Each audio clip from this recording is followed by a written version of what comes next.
You're listening to a special presentation of the Hour of the Time. I'm William Cooper. At 8 p.m.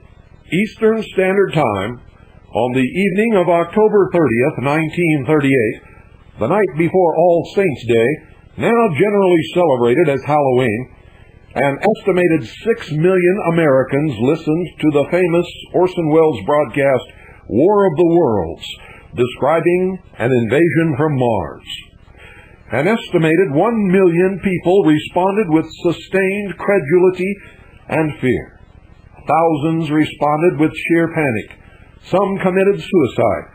And in the small village of Grover's Mill, New Jersey, residents left their homes and shot holes in their city water tower, thinking that it was a Martian tripod invasion machine. The broadcast, ladies and gentlemen, was a psychological warfare experiment conducted by the Princeton Radio Project. The Rockefeller Foundation funded the project in the fall of 1937. An Office of Radio Research was set up with Paul F. Lazarsfeld as director and Frank Stanton and Hadley Cantrill as associate directors. Cantrill used a special grant from the General Education Board to study the effects of the broadcast. Cantrill published the study as a book titled The Invasion from Mars, a study in the psychology of panic. It contains a complete script of the broadcast. The book is one of a series of studies sponsored by the Federal Radio Education Committee. War of the Worlds, ladies and gentlemen, was broadcast by Mercury Theater on the air from a microphone in a New York studio of the Columbia Broadcasting System. Council on Foreign Relations member Frank Stanton was a CBS executive. Stanton would direct Radio Free Europe in later years. Regarding the program's realism, Cantrill writes, "The sheer dramatic excellence of the broadcast must not be overlooked. The unusual realism of the performance may be attributed to the fact that the early parts of the broadcast fell within the existing standards of judgment of the listeners. A few short weeks before this broadcast, millions of listeners had kept their radios tuned for the latest news from a Europe apparently about to go to war. They had learned to expect that musical programs, dramas, broadcasts of all kinds would be cut off in a serious emergency to inform our worn and eager and anxious public.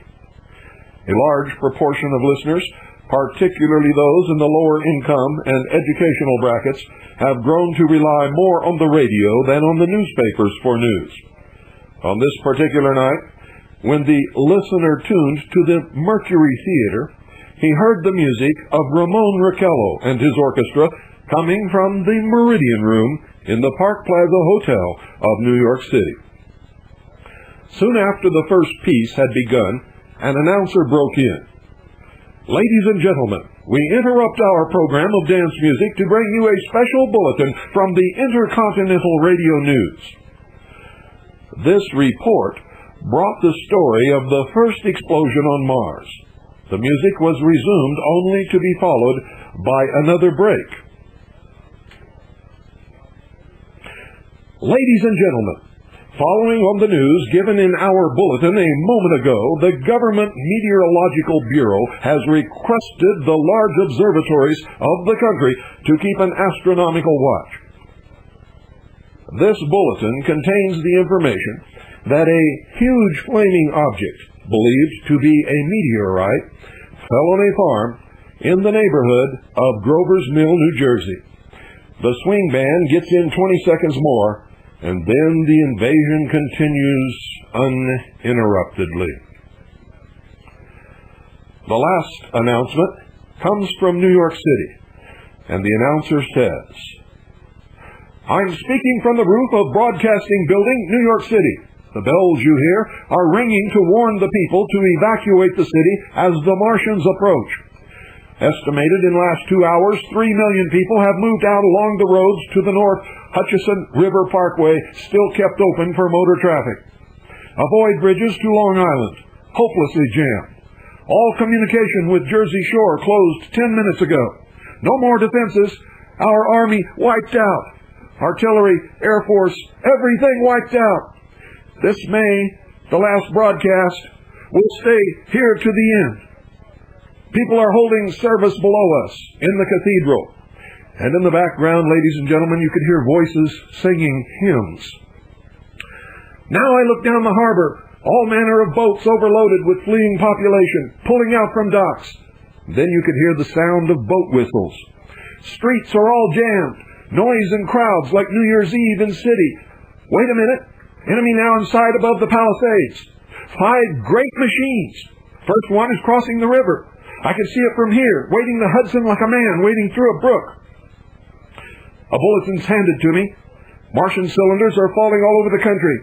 One outside Buffalo, one in Chicago, St. Louis, seem to be timed and spaced. Now the first machine reaches the shore. He stands, watching, looking over the city. His steel, cowlish head is even with the skyscrapers. He waits for the others. They rise like a line of new towers on the city's west side. Now they're lifting their metal hands. This is the end now. Smoke comes out, black smoke drifting over the city. People in the streets see it now. They're running towards the East River, thousands of them dropping in like rats. Now the smoke's spreading faster. It's reached Times Square. People trying to run away from it, but it's no use. They're falling like flies. Now the smoke's crossing 6th Avenue, 5th Avenue, 100 yards away. It's 50 feet. The announcer breaks off, and a field artillery radio operator is heard. 2X, 2L, calling CQ. 2X, 2L, calling CQ. 2X, 2L, calling CQ. New York. Isn't there anyone on the air? Isn't there anyone? 2X, 2L. And then, that's the middle break of the broadcast. The double Roman numeral X, which stands for the number 20. X times 2 are 2X, ladies and gentlemen, are espionage code names for a double cross. The fictitious call letters can be interpreted by insiders in the intelligence community to mean double cross, to hell, 2X, 2L, double cross, to hell. Hadley Cantrill was born in Hiram, Utah, on the 16th of June in 1906. He graduated Dartmouth College with a Bachelor of Science in Psychology in 1928. He studied in Munich and Berlin, 1929 to 1930. He received a Ph.D. in psychology from Harvard in 1931. In 1949, Cantrill received an LL.D., a doctorate in law, from Washington and Lee University. Cantrill taught sociology at Dartmouth College from 1931 to 1932, and psychology at Harvard from 1932 to 1935, and Columbia University 1935 to 36. In 1936, ladies and gentlemen, Cantrill joined the Princeton Psychology Department. He remained a member of the department until his death in 1969. In 1950, Cantrill authored a book called Tensions That Cause Wars. Copyright 1950. In 1935, George Gallup of Gallup poll fame, Elmer Roper, and Archibald Crossley were studying opinion polling as a tool to help social scientists and psychologists learn about people's likes and dislikes. Gallup's and Roper's surveys appeared in Fortune magazine. After the war, Harry Truman would choose the director of Fortune magazine, Council on Foreign Relations member John Kenneth Galbraith, to direct European economic security policy. Roper would become deputy director for the Office of Strategic Services, known as the OSS, the precursor to the Central Intelligence Agency.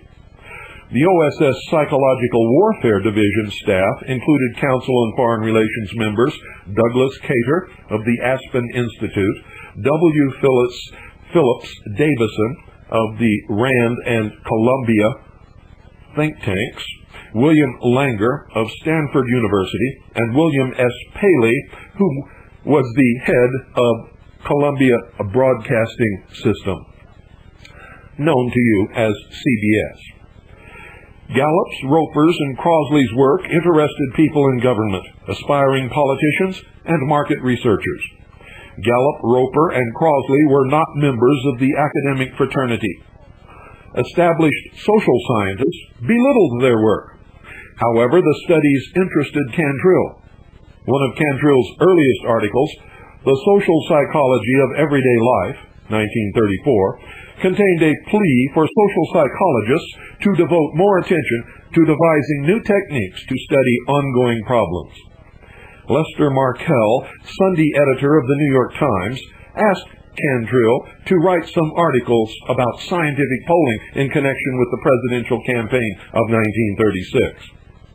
Well, folks, Cantrill went to Princeton to talk with George Gallup. Gallup was flattered and offered Cantrill the use of his facilities at Princeton to conduct the research. In 1936, Cantrill and DeWitt Poole founded a quarterly publication called Public Opinion Quarterly. Harwood Childs was editor. Cantrill was associate editor. Poole was a State Department expert in anti-communist propaganda. Poole became chief of the Foreign Nationalities Branch of the Office of Strategic Services. Poole directed OSS efforts to recruit agents from immigrant communities. The agents spied on their neighbors and analyzed foreign language publications.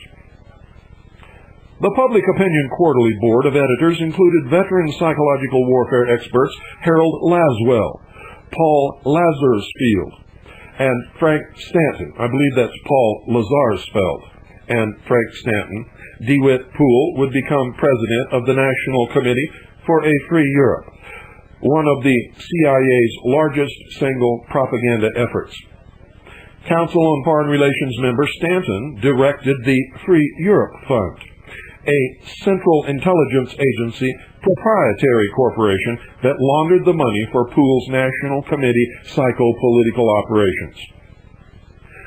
Today, ladies and gentlemen, the Advisory Committee on Communication at Columbia University sponsors and publishes the Quarterly, the organ of Columbia University's American Association for Public Opinion Research. In 1984, CFR member Frederick T.C.U. was on the Advisory Committee on Communication, and CFR member Daniel Yankelevich was on the editorial board of the Public Opinion Quarterly. The American Association for Public Opinion Research was founded in 1947. Its address is a post office box in Ann Arbor, Michigan. In 1993, the organization had 1,450 members and an annual budget of $170,000. It consists of 6 regional groups. Its members are described as individuals interested in the methods and applications of public opinion and social research. It still publishes the Public Opinion Quarterly. Cantrill's published his research on Gallup's techniques in early issues of the Public Opinion Quarterly. The articles described how to better understand why people of various backgrounds, interests, loyalties, and information levels held certain opinions, and how to use this information to effectively gear research concerned with psychological and political dynamics of people into United States government operation to achieve policy aims. In effect, ladies and gentlemen, how to manipulate people to get them to do what you want them to do. In 1940, the Rockefeller Foundation funded Cantrill's establishment of the Office of Public Opinion Research. It was housed in the attic of Princeton University's Palmer Physics Building. Its purposes were, 1. To learn and study public opinion techniques systematically. 2. to gain insights into the psychological aspects of public opinion, how and why it changes, what motivates large segments of the public. 3. To build up an archive of public opinion data for the use of qualified scholars. And 4. To begin to follow the course of American public opinion during the war that had already started in Europe. The Office of Public Opinion Research also analyzed the effectiveness of Office of Strategic Service Psychopolitical Operations. OSS Deputy Director Elmer Roper established a similar research center at Williams College. Dr. Philip K. Hastings, one of Cantrill's former students, directed the Roper Center. The Roper Center received all of the Office of Public Opinion Research Center's files to help them get started. Now, Cantrill coined a term for this work. He called it policy research. Cantrill tells us, most relevant to the story of policy research are the efforts begun in 1940 by the Office of Public Opinion Research to utilize and adapt survey methods as the European war progressed and the United States became increasingly involved. This research dealt with 3 kinds of problems. 1. Devising questions that would help us to understand more clearly what the American people felt the United States should do vis-a-vis the war in Europe, and what differences of opinion there were in various population groups. 2. Formulating trend questions that could be repeated, either at regular intervals or as events dictated. And 3. Testing the reliability of small samples. During 1940 and 1941, the Office of Public Opinion Research obtained all data through the American Institute of Public Opinion at cost. On September the 12th, 1939, the Council on Foreign Relations began to take control of the Department of State. On that day, Hamilton Fish Armstrong, editor of Foreign Affairs, and Walter H. Mallory, executive director of the Council on Foreign Relations, paid a visit to the State Department. The Council proposed forming groups of experts to proceed with research in the general areas of security, armament, economic, political, and territorial problems. The State Department accepted the proposal. The project, 1939 to 1945, was called Council on Foreign Relations War and Peace Studies. Hamilton Fish Armstrong was executive director. In February 1941, the CFR officially became part of the State Department. The Department of State established the Division of Special Research. It was organized just like the Council on Foreign Relations War and Peace Studies project. It was divided into economic, political, territorial, and security sections. The research secretaries serving with the council groups were hired by the State Department to work in this new division. These men also were permitted to continue serving as research secretaries to their respective council groups. Leo Pazwalski was appointed director of research.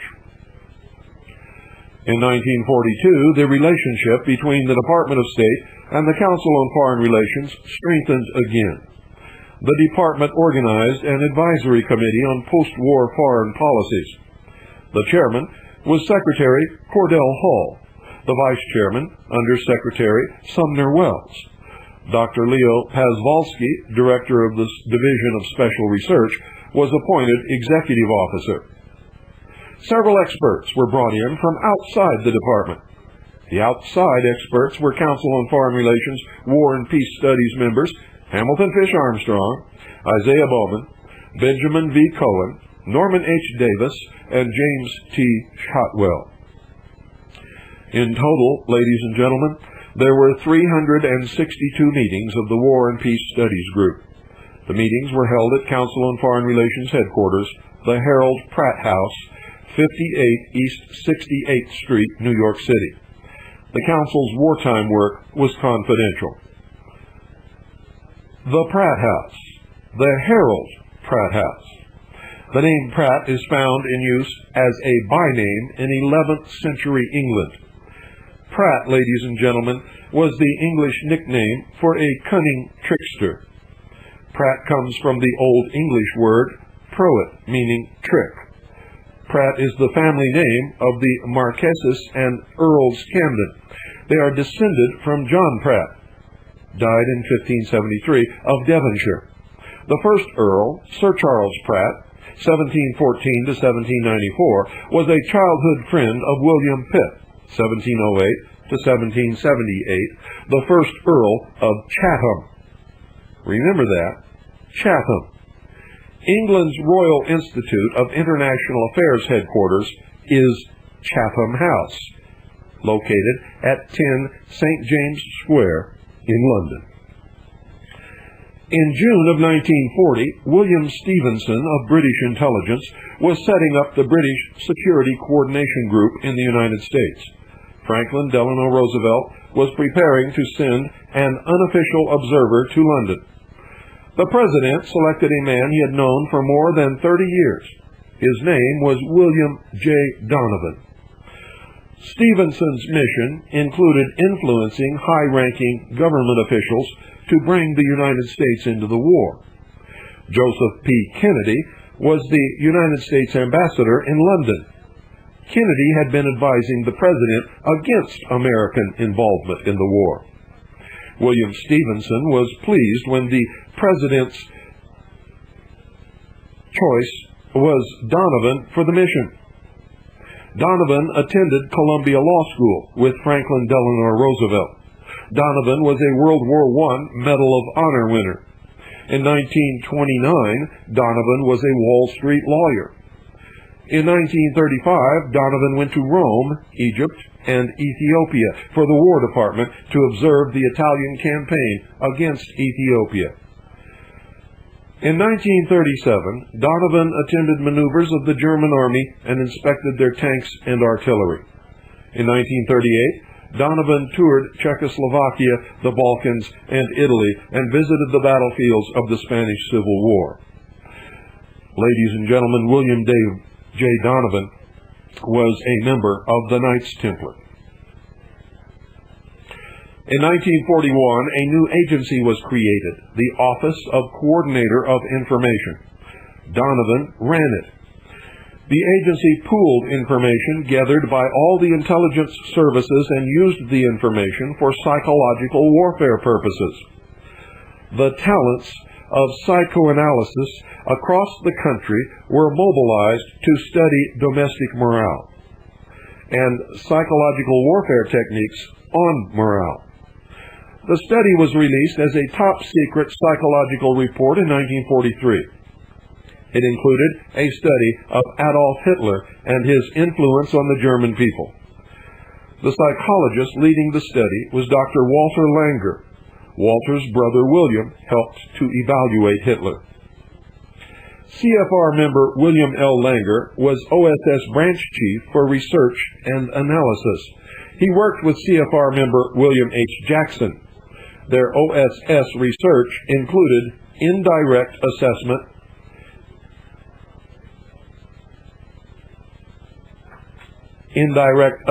ladies and gentlemen, was a way of evaluating a man's personality or state of mind without direct interview by a psychologist.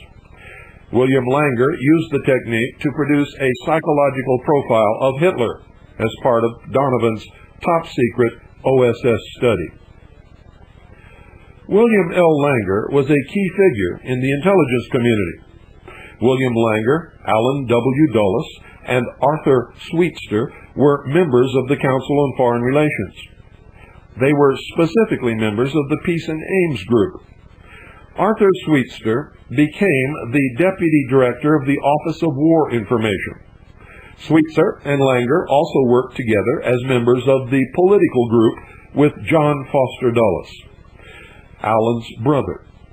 General Donovan and Allen Dulles made a career of trying to have the Director of Central Intelligence assigned to the office of the President.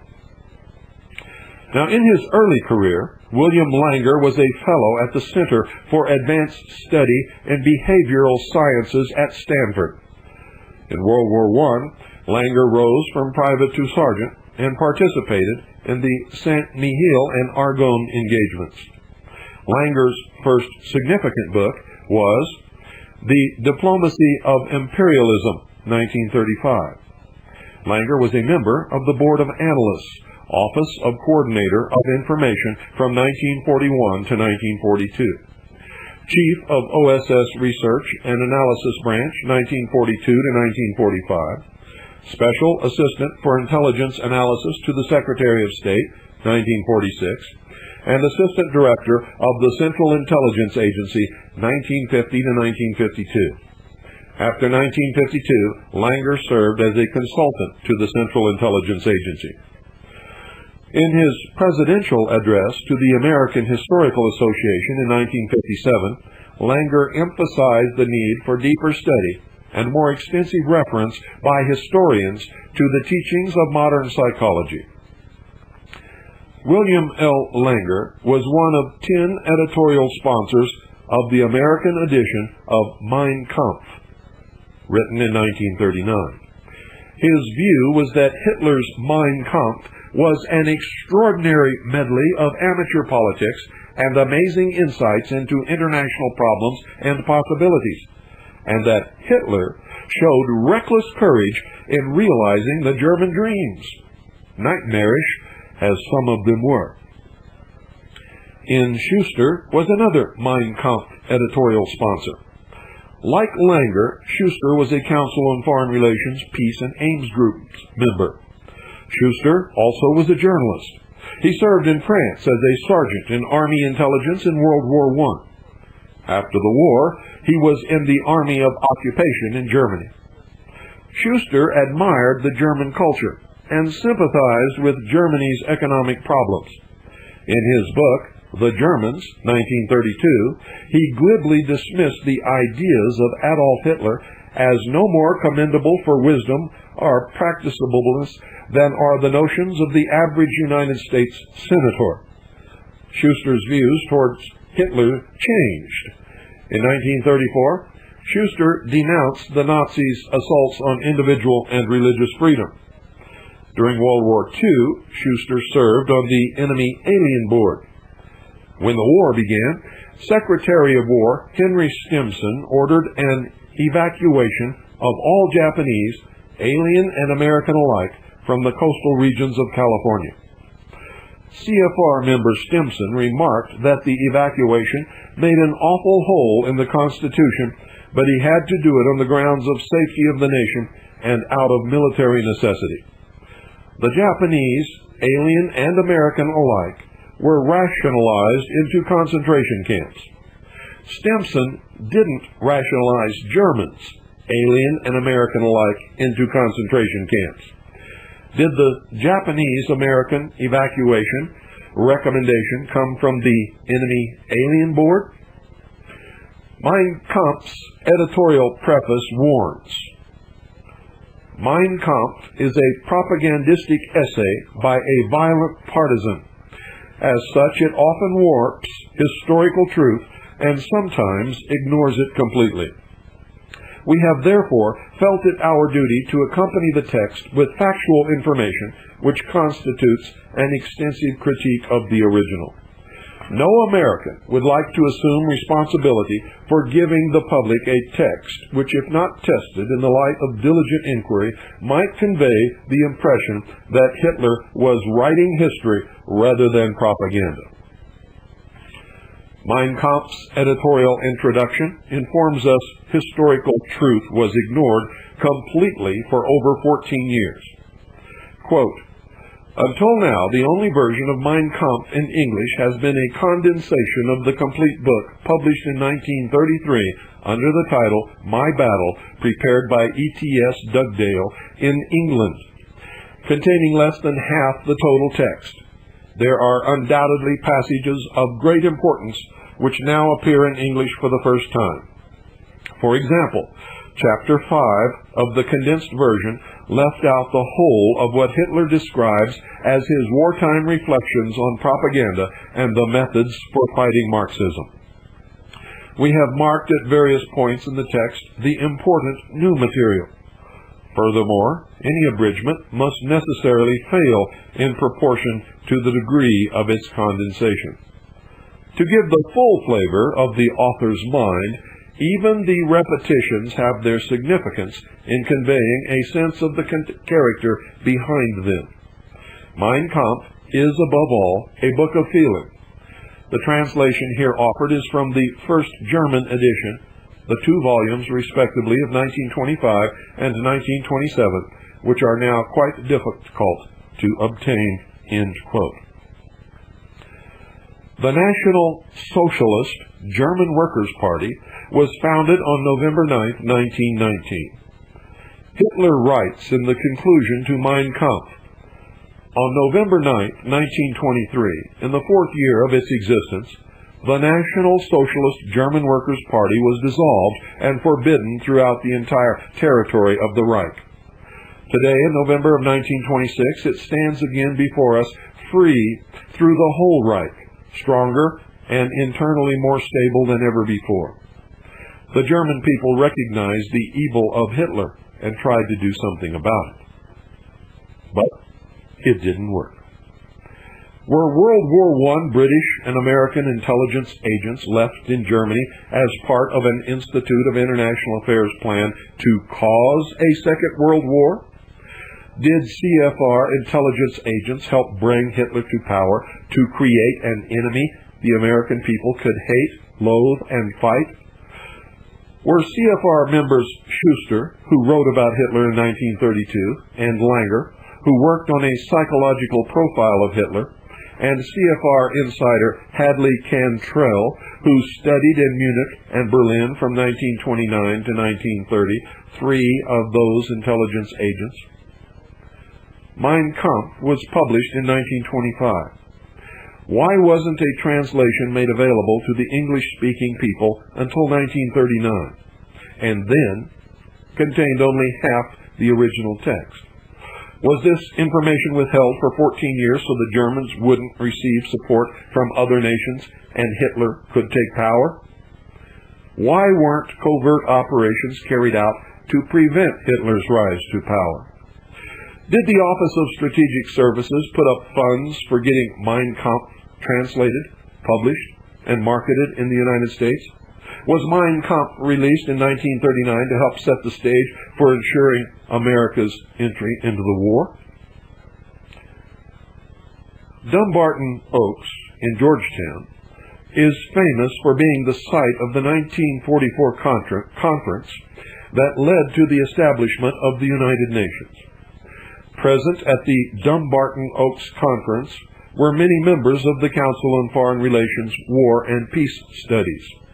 Among those who had leading roles on many of the committees and commissions were George N. Schuster, William L. Langer, Arthur Sweetser, Hamilton Fish Armstrong, John Foster Dulles, Grayson Kirk, Dwight E. Lee, Isaiah Bowman, David N. Rowe, Winfield W. Riefler, Carter Goodrich, Calvin B. Hoover, Owen Lattimore, and Frank R. McCoy. Now, folks, many of these men attended the conference as members of or advisors to the State Department. 49 days later, the Council on Foreign Relations, Institutes of International Affairs, and Institutes of Pacific Relations achieved the aim they failed to achieve a quarter of a century before. At noon on 9th of October 1944, the text of the proposals the United States, United Kingdom, Soviet Union, and China agreed upon were issued simultaneously in Washington, London, Moscow, and Chongqing. The machinery to create one world government became a reality. Instead of being called the League of Nations, the organization was called the United Nations. This time, the American people weren't given the chance to say no. Today, American soldiers are part of a worldwide police force, forced to fight in times of peace, wearing non-American uniforms under the command of foreign officers. Their commander-in-chief is a draft-dodging, adulterous Council on Foreign Relations member who is a chronic liar and is about to sell United States nuclear technology to Communist China's president. Institute of Pacific Relations member Jiang Zemin, the butcher of Beijing, while keeping America in a state of perpetual national security due to the threat of nuclear terrorism. Now, sometime in 1942, the Office of Coordinator of Information was reorganized into two independent agencies, the Office of Strategic Services and the Office of War Information, known as OWI. William Donovan became the head of the newly created Office of Strategic Services. William Stevenson was head of the British intelligence counterpart. The psychological warfare study was moved into the domain of the Office of War Information. In a book entitled Unwritten Treaty, James P. Warburg writes, "This book is dedicated to the men and women of OWI who served at home and abroad on the far-flung psychological battlefronts of World War II, and whose skill and devotion created the voice of America." Warburg explains, "Psychological warfare against a declared or undeclared enemy is probably as old as human history. It consists of two basic elements, the threat or appeal to fear, and the bribe or appeal to greed. When the earliest savage raised his fist against a neighbor, he was using the psychological weapon of the threat. When he baited a trap, he was exploiting the appeal to greed. Bluff, bribery, and deception have played a part in every human struggle throughout history, but it remained for our generation to develop psychological warfare as a means of systematic nationalistic aggression. Psychological warfare aims at the undermining of a people's confidence in its cause, its strength, its leaders, and itself, and at the destruction of its determination to fight for its cause or even for its life. This combination of confidence and determination we call morale. When a nation's morale is destroyed, it commits suicide, as did Austria, or else it submits to conquest after feeble and disorganized resistance, as did France. In any case, it reaches a state of mind in which resistance seems hopeless and surrender less of an evil than endurance of armed conflict. Psychological warfare against an enemy nation seeks to paralyze the will of that nation by spreading confusion, by alternating excessive hope and excessive fear, by exploiting every cleavage and adding fuel to every prejudice. Its chief weapon is propaganda. That is the dissemination of ideas. But propaganda, to be effective, must be based upon full and carefully analyzed intelligence concerning the enemy, and must be coordinated with espionage, fifth column activity, and actual sabotage. All these assignments are carried out by the implantation of carefully selected ideas and concepts. These ideas and concepts are neither necessarily true nor necessarily false.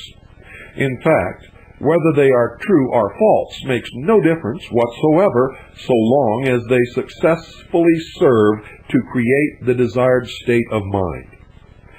It follows that there is no validity whatsoever to the widely held belief that propaganda consists by definition of spreading of lies.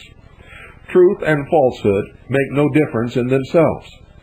There is equally little justification for the belief that the propaganda of decent democratic nations should be the truth and nothing but the truth. It cannot be stated with sufficient emphasis that information is one thing, propaganda quite another. The purpose of spreading information is to promote the functioning of man's reason. The purpose of propaganda is to mobilize certain of man's emotions in such a way that they will dominate his reason. The function of an information agency is to disseminate truth to a make-available fact and opinion, each carefully labeled and separated from the other. The aim of an information agency is to enable as many people as possible to form their own individual judgments on the basis of relevant facts and authoritative opinion. The function of a propaganda agency is almost the exact opposite.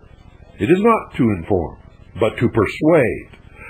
In order to persuade, it must disseminate only such fact, such opinion, and such fiction masquerading as fact as will serve to make people act or fail to act in the desired way.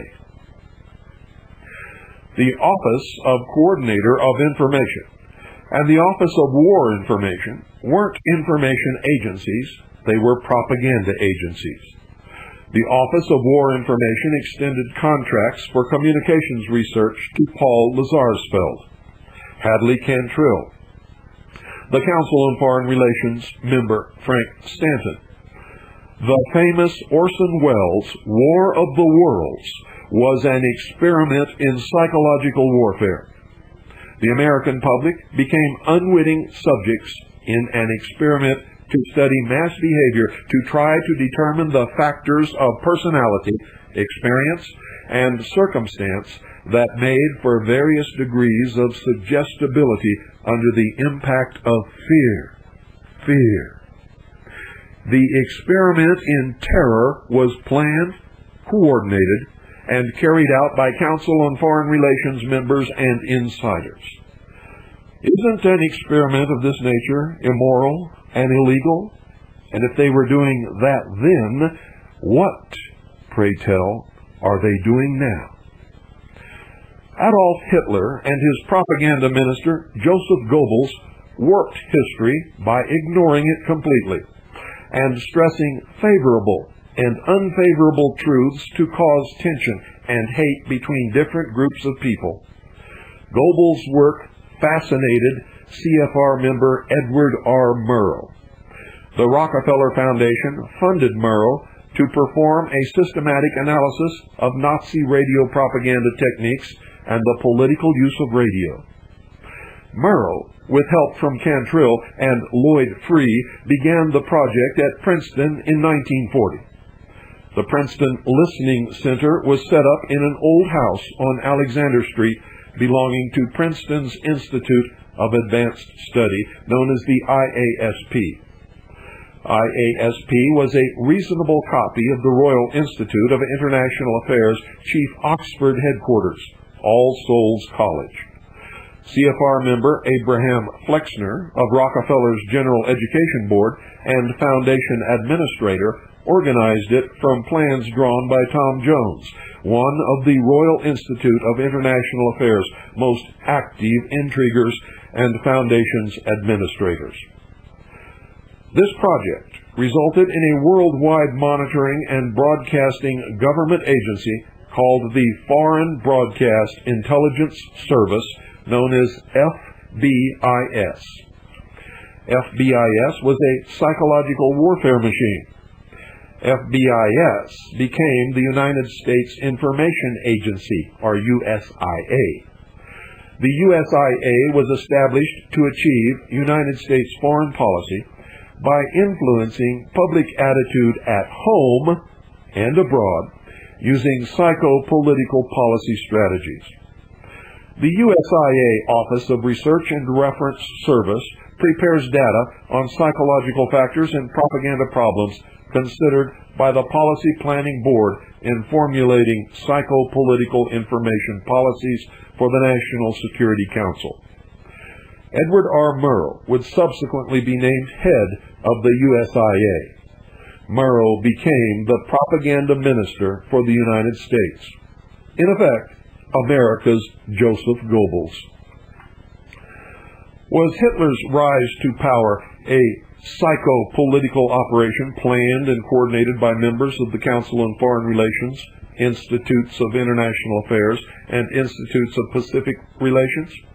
Was Hitler's rise to power another double cross to hell, 2X, 2L, another Council on Foreign Relations experiment in fear? And if it was, and ladies and gentlemen, I know absolutely that it was, for they needed a terrible world war to propel the world into a world government under a United Nations. And isn't that treason? People's actions, ladies and gentlemen, even yours, are strongly influenced by their knowledge base. You see, people act upon their beliefs, not facts, but upon their beliefs. You see, you can manipulate a person's actions by corrupting their knowledge base, by warping historical truth or ignoring it completely. Knowledge can make for independence if it helps people meet their world more confidently and realistically, but that can only happen when people are dealing with facts and with the truth. Those who have wanted others to remain dependent have always recognized this fact and have opposed the spread of knowledge. They include those who felt the Bible must not be read by the people, those who made laws against teaching slaves to read and write, and those who kept the plans of a monster like Hitler a secret for more than 14 years. Don't you think it's time to investigate the Council on Foreign Relations, the Institutes of International Affairs, and the Institutes of Pacific Relations? And yes, even Art Bell. You see, the alien threat is presented through the use of secret technology originally developed by the Germans in their secret weapons programs during World War II, by geniuses like Nikola Tesla and many others. Most military and government personnel who have access to this material believe the threat is real. None of them, not even one, however, has ever seen any evidence of the existence of any extraterrestrial creature nor any advanced technology other than that of human origin. It is extremely difficult, if not almost impossible, to believe that top-secret documentation could be lies. I know. I had one of the highest security clearances that can be held by anyone, and I had access to all of this information, and what I am telling you is the truth. It is trust in government by good men and women who have given their lives in its service that keeps the real secret from the public eye. And the real secret is that there are no extraterrestrials, ladies and gentlemen. There is, absolutely is, a lot of advanced technology, mind control projects, and psychological operations. All so-called leaks are intentional misinformation projects designed to promote the alien threat scenario while allowing for complete deniability on the part of the government.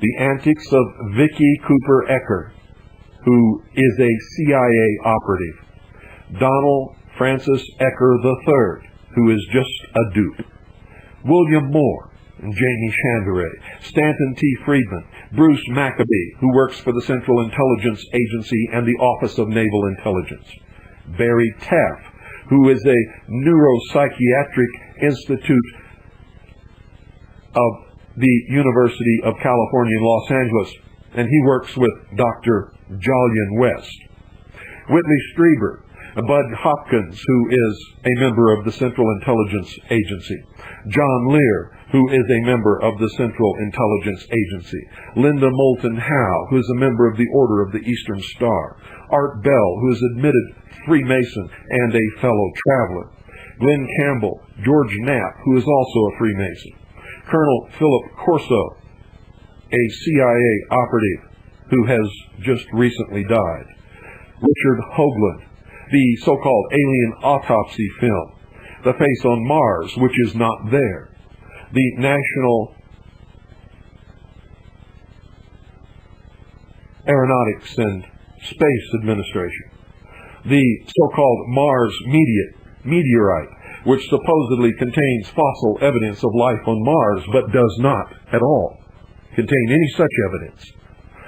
The War of the Worlds, presented by the Mercury Theater on the Air, and many other people and events, are all projects of this type. Some, very few, however, of these people are unwitting accomplices in the charade and truly believe in the extraterrestrial threat. Most of those whom I have just named, and many others not named, however, are active and with full knowledge agents of Illuminism and socialism. The most well-known are active fellow travelers. Communist agents of the KGB, the Central Intelligence Agency, are one of the many psychological warfare agencies founded by the Rhodes Roundtable Group, known as the Group, the Royal Institute of International Affairs, and the Council on Foreign Relations. The plan, ladies and gentlemen, to create an artificial alien threat to the Earth was first mentioned by the Marxist John Dewey, who is also the founder of our failing educational system. He said, quote, "Someone remarked that the best way to unite all the nations on this globe would be an attack from some other planet. In the face of such an alien enemy, people would respond with a sense of their unity of interest and purpose." He said that, ladies and gentlemen, at a dinner in New York in 1917. That's right. You heard it right, folks. 1917. The premise was tested for credibility with the CBS presentation of War of the Worlds by Orson Welles and the Mercury Theater on October 30th, 1938. The public believed the War of the Worlds was an actual news broadcast, thus setting the stage for the implementation of an alien threat scenario. The only problem, ladies and gentlemen, was that the state-of-the-art of technology at that time did not allow for a believable presentation.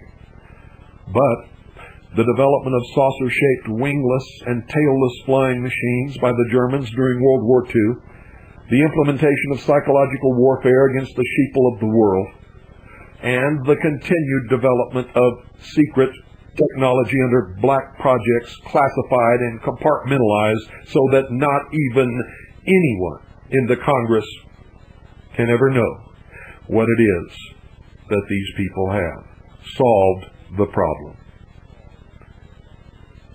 President Ronald Reagan said this in a speech made to the 42nd General Assembly of the United Nations on September the 21st, 1987. And I quote, "In our obsession with antagonisms of the moment, we often forget how much unites all the members of humanity. Perhaps we need some outside universal threat to make us realize this common bond. I occasionally think how quickly our differences would vanish if we were facing an alien threat from outside this world." He inserted that paragraph in 8 speeches during his time as president. We obtained this CIA document through the Freedom of Information Act and through court battles. It's on Central Intelligence Agency letterhead, and it's from the Office of the Director. To the Director, Psychological Strategy Board, subject Flying Saucers. 1. I am today transmitting to the National Security Council a proposal, Tab A, in which it is concluded that the problems connected with unidentified flying objects appear to have implications for psychological warfare as well as for intelligence and operations. 2. The background for this view is presented in some detail in Tab B. 3. I suggest that we discuss at an early board meeting the possible offensive or defensive utilization of these phenomena for psychological warfare purposes.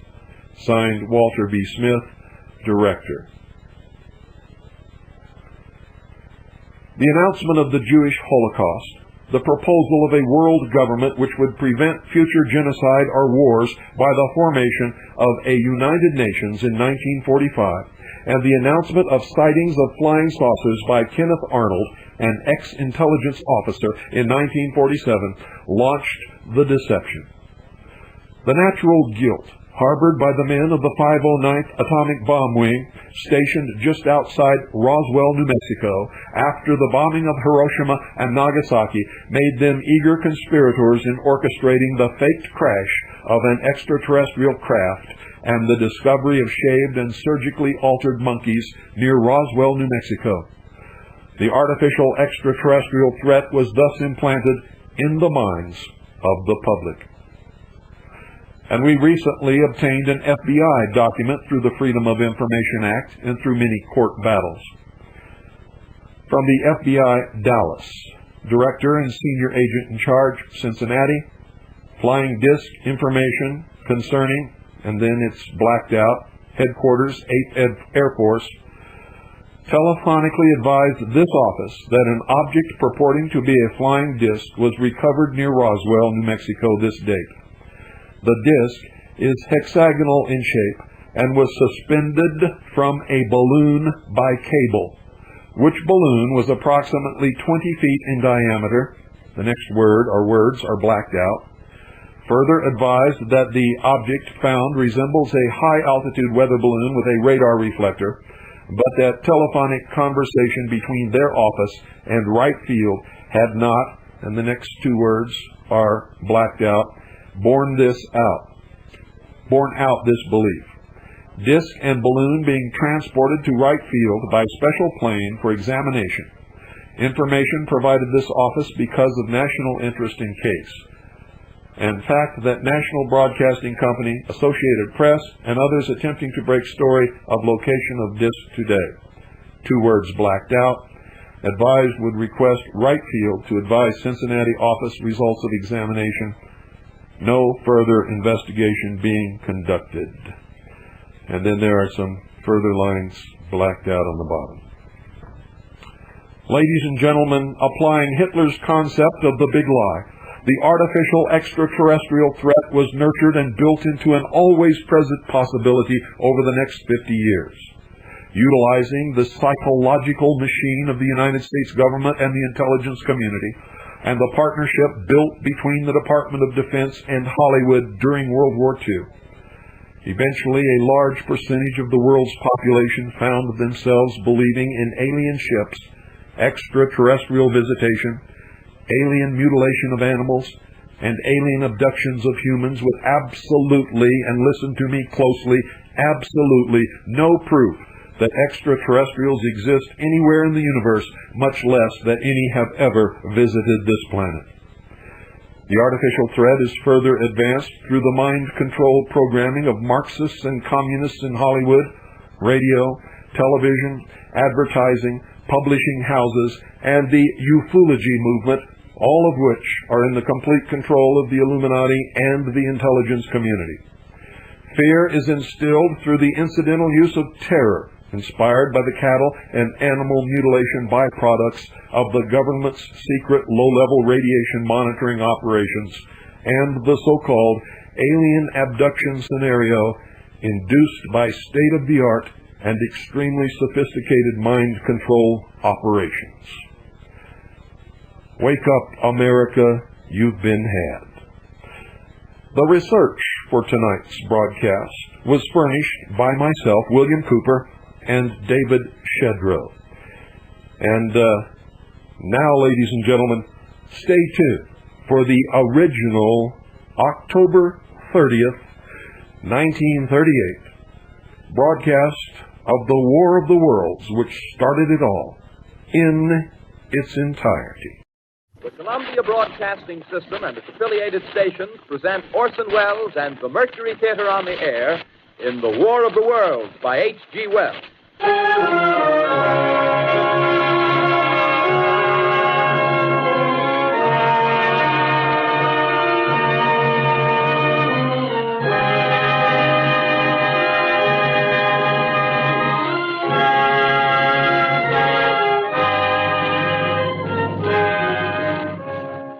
Ladies and gentlemen, the director of the Mercury Theater and star of these broadcasts, Orson Welles. We know now that in the early years of the 20th century, this world was being watched closely by intelligences greater than man's, and yet as mortal as his own. We know now that as human beings busied themselves about their various concerns, they were scrutinized and studied, perhaps almost as narrowly as a man with a microscope might scrutinize the transient creatures that swarm and multiply in a drop of water. With infinite complacence, people went to and fro over the earth about their little affairs, serene in the assurance of their dominion over this small, spinning fragment of solar driftwood, which by chance or design, man has inherited out of the dark mystery of time and space.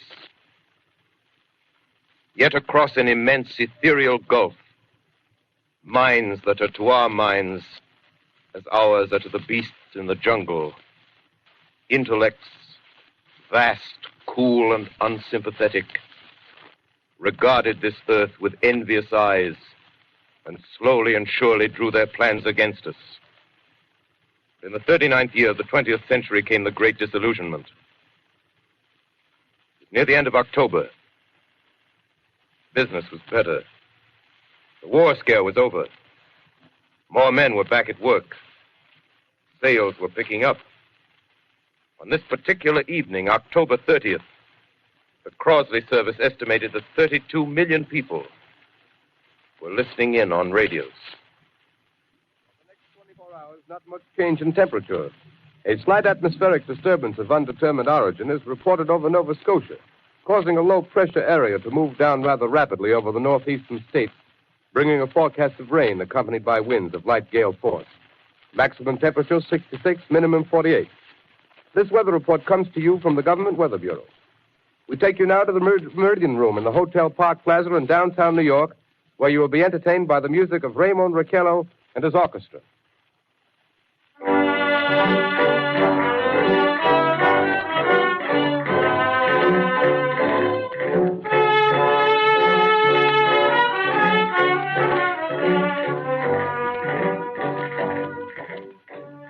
Good evening, ladies and gentlemen.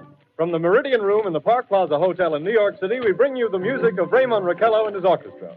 With a touch of the Spanish, Raymond Rockefeller leads off with La Comparsita.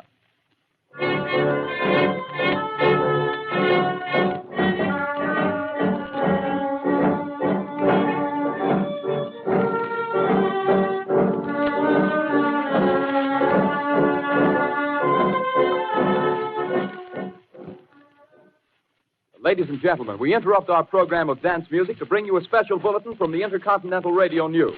At 20 minutes before 8 Central Time, Professor Farrell of the Mount Jennings Observatory, Chicago, Illinois, reports observing several explosions of incandescent gas occurring at regular intervals on the planet Mars. The spectroscope indicates the gas to be hydrogen and moving toward the Earth with enormous velocity. Professor Pearson of the observatory at Princeton confirms Farrell's observation and describes the phenomenon as, quote, like a jet of blue flame shot from a gun, unquote. We now return you to the music of Raymond Rockefeller, playing for you in the Meridian Room of the Park Plaza Hotel, situated in downtown New York.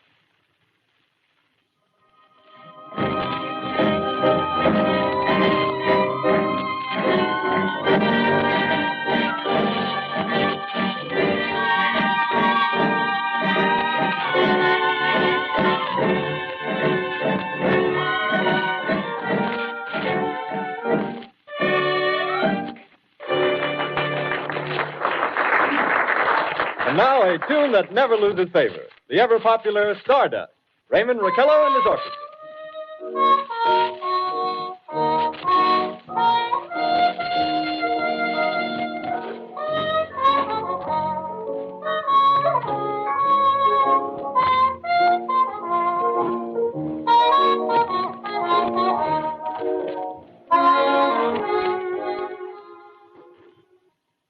Ladies and gentlemen, following on the news given in our bulletin a moment ago, the Government Meteorological Bureau has requested the large observatories of the country to keep an astronomical watch on any further disturbances occurring on the planet Mars.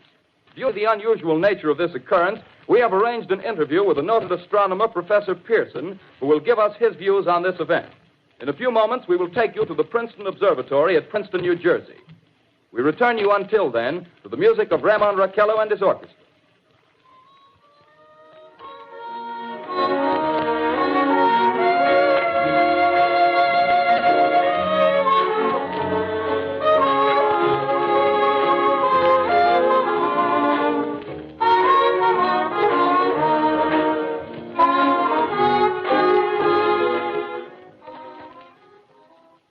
are ready now to take you to the Princeton Observatory at Princeton, where Carl Phillips, our commentator, will interview Professor Richard Pearson, famous astronomer.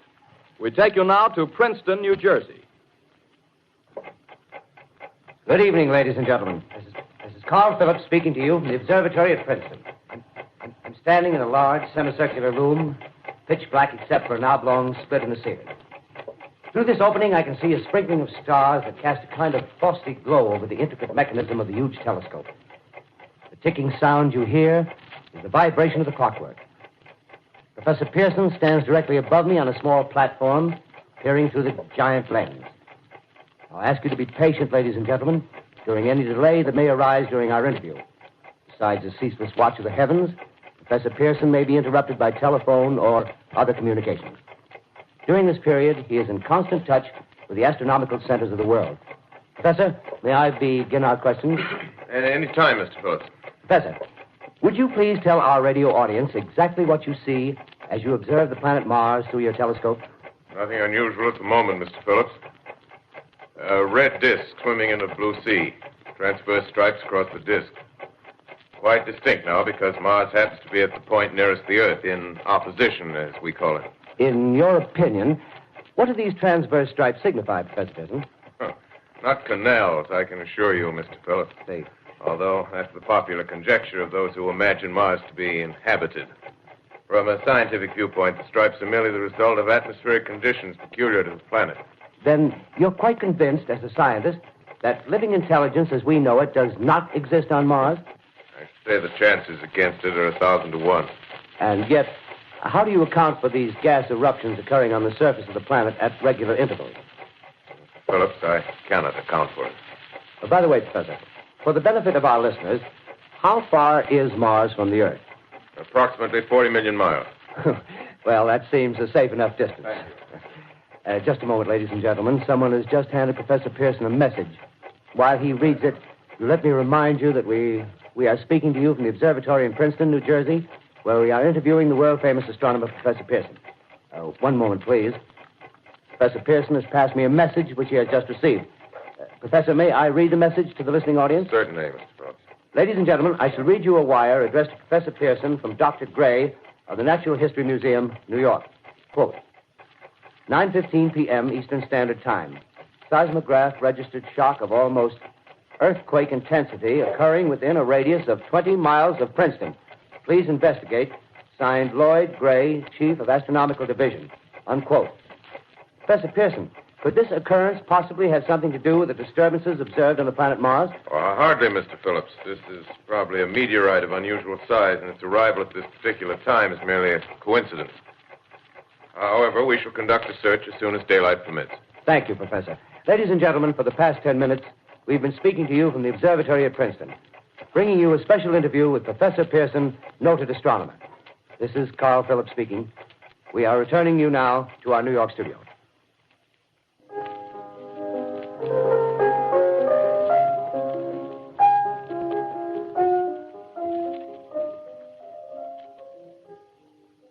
Ladies and gentlemen, here is the latest bulletin from the Intercontinental Radio News.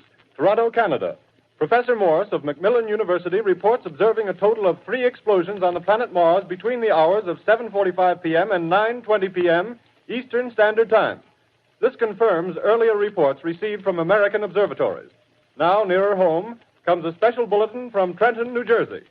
It is reported that at 8:50 p.m., a huge flaming object, believed to be a meteorite, fell on a farm in the neighborhood of Grover's Mill, New Jersey, 22 miles from Trenton. The flash in the sky was visible within a radius of several hundred miles, and the noise of the impact was heard as far north as Elizabeth. We have dispatched a special mobile unit to the scene, and we'll have our commentator, Carl Phillips, give you a word picture of the scene as soon as he can reach there from Princeton. In the meantime, we take you to the Hotel Martinet in Brooklyn, where Bobby Millett and his orchestra are offering a program of dance music.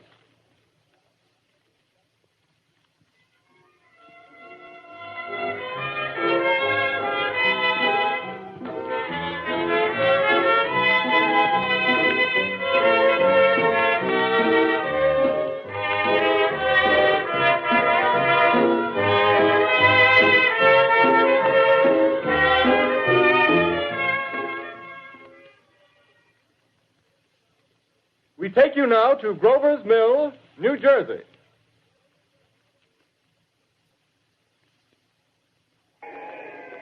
Ladies and gentlemen, this is Carl Phillips again, out at the Wilmot Farm, Grover's Mill, New Jersey.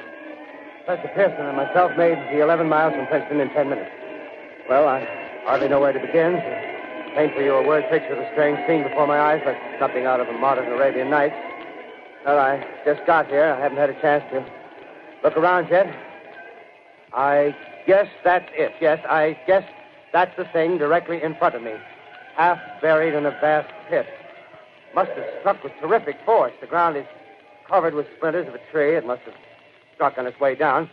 But I can see the object itself doesn't look very much like a meteor. At least not the meteors I've seen. It looks more like a huge cylinder. Has a diameter of, what would you say, Professor Pearson? What's that? What would you say, what's the diameter of this? About 30 yards. About 30 yards. The metal on the sheath is, well, I've never seen anything like it. The color is sort of yellowish white. Its curious spectators now are pressing close to the object in spite of the efforts of the police to keep them back. Getting in front of my line of vision. Would you mind standing one side, please? While the police are pushing the crowd back. Here's Mr. Wilmot, owner of the farm here. He may have some interesting facts to add. Mr. Wilmot, would you please tell the radio audience as much as you remember of this rather unusual visitor that dropped in your backyard? A step closer, please. Ladies and gentlemen, this is Mr. Wilmot. Well, I was listening to the radio. Closer and louder, please. Pardon me? Louder, please, closer. Yes. I was listening to the radio and kind of drowsing. That professor fellow was talking about Mars, so I was half chosen and half... Yes, Mr. Wilmot, and then what happened? Well, as I was saying, I was listening to the radio, kind of halfway. Yes, Mr. Wilmot, and then you saw something. Well, not first off. I heard something. And what did you hear? A hissing sound like this. Kind of like a 4th of July rocket. Yes, then what? I turned my head out the window and would have sworn I was to sleep and dreaming. Yes? I seen a kind of greenish streak and then zingo. Something smacked the ground, knocked me clear out of my chair. Well, were you frightened, Mr. Wilmot? Well, I ain't quite sure. I reckon I was kind of riled. Well, thank you, Mr. Wilmot. Thank you very much. Yeah, you want me to tell No, that's some quite more? all right. That's plenty. Ladies and gentlemen, you've just heard Mr. Wilmot, owner of the farm where this thing has fallen. I wish I could convey the atmosphere, the background of this fantastic scene. Hundreds of cars are parked in a field in back of us, and the police are trying to rope off the roadway leading into the farm, but it's no use. They're breaking right through. The car's headlights throw an enormous spotlight on the pit where the object's half buried. Now, some of the more daring souls now are venturing near the edge. Their silhouettes stand out against the metal sheen. One man wants to touch the thing. He's having an argument with the policeman. Now, the policeman wins. Now, ladies and gentlemen, there's something I haven't mentioned in all this excitement, but it's becoming more distinct. Perhaps you've caught it already on your radio. Listen, please. Do you hear it? It's a curious humming sound that seems to come from inside the object. I'll move the microphone nearer. Here. Now, we're not more than 25 feet away. Can you hear it now? Professor Pearson. Yes, Mr. Phillips. Can you tell us the meaning of that scraping noise inside the thing? Possibly the unequal cooling of its surface. I say, do you still think it's a meteor, Professor? I don't know what to think. The metal casing is definitely extraterrestrial. Not found on this Earth. Friction with the Earth's atmosphere usually tears holes in a meteorite. This thing is smooth, and you can see its cylindrical Just a minute. shape. Something's happening. Ladies and gentlemen, this is terrific. This end of the thing is beginning to flake off. The top is beginning to rotate like a screw, and the thing must be hollow. He's moving. Keep back there. Keep back there. Keep those men back. Keep back there. Keep those idiots back. He's off. The top's loose. Look out there. Stand back. Ladies and gentlemen, this is the most terrifying thing I've ever witnessed. Wait a minute. Someone calling someone or something. I can see turning out of that black hole two luminous discs. The eyes, it might be a face, might be almost... Good heavens, something wriggling out of the shadow like a gray snake. Now it's another one, and another one, and another one. They look like tentacles to me. Oh, yeah, I can see the thing's body. Now it's large as a bear.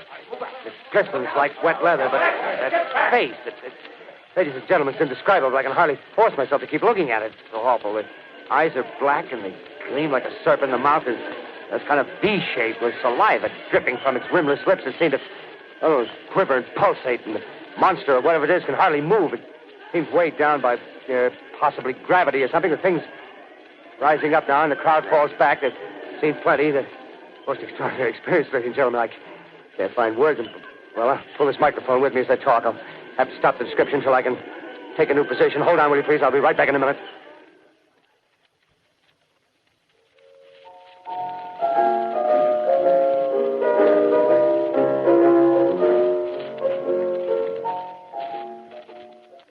We are bringing you an eyewitness account of what's happening on the Wilmuth Farm, Grover's Mill, New Jersey.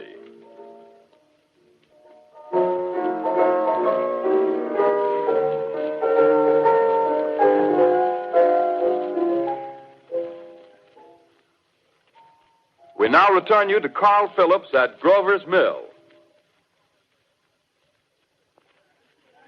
Ladies and gentlemen, am I on? Ladies and gentlemen, here I am, back of a stone wall that adjoins Mr. Wilmuth's garden. From here, I get a sweep of the whole scene. I'll give you every detail as long as I can talk and as long as I can see. More state police have arrived. They're drawing up a cordon in front of the pit. About 30 of them. No need to push the crowd back now. They're willing to keep their distance. The captain's conferring with someone. Can't quite see who. Oh, yes, I believe it's Professor Pearson. Yes, it is. Now they've parted, and the professor moves around one side, studying the object while the captain and two policemen advance with something in their hands.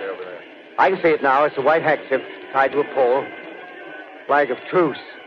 If those creatures know what that means, what anything means. Wait a minute, something's happening. A humped shape is rising out of the pit. I can make out a small beam of light against a mirror. What's that? There's a jet of flame springing from the mirror, and it leaps right at the advancing men. It strikes them head on. Oh, Lord, they're turning into flames. Now the whole field's caught up by the woods, the barns, the gas tanks of the automobiles spreading everywhere. It's coming this way now, about 20 yards to my right.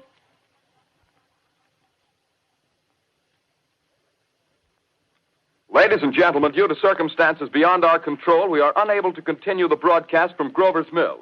Evidently, there's some difficulty with our field transmission. However, we will return to that point at the earliest opportunity. In the meantime, we have a late bulletin from San Diego, California. Professor Indelkoffer, speaking at a dinner of the California Astronomical Society, expressed the opinion that the explosions on Mars are undoubtedly nothing more than severe volcanic disturbances on the surface of the planet. We continue now with our piano interlude.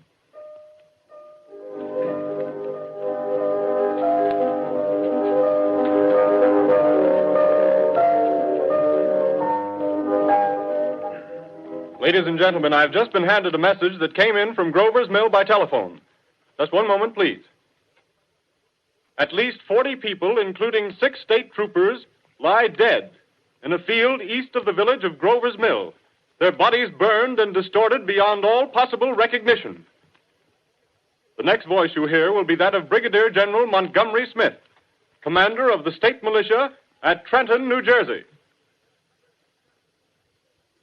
I have been requested by the governor of New Jersey to place the counties of Mercer and Middlesex as far west as Princeton and east to Jamesburg under martial law.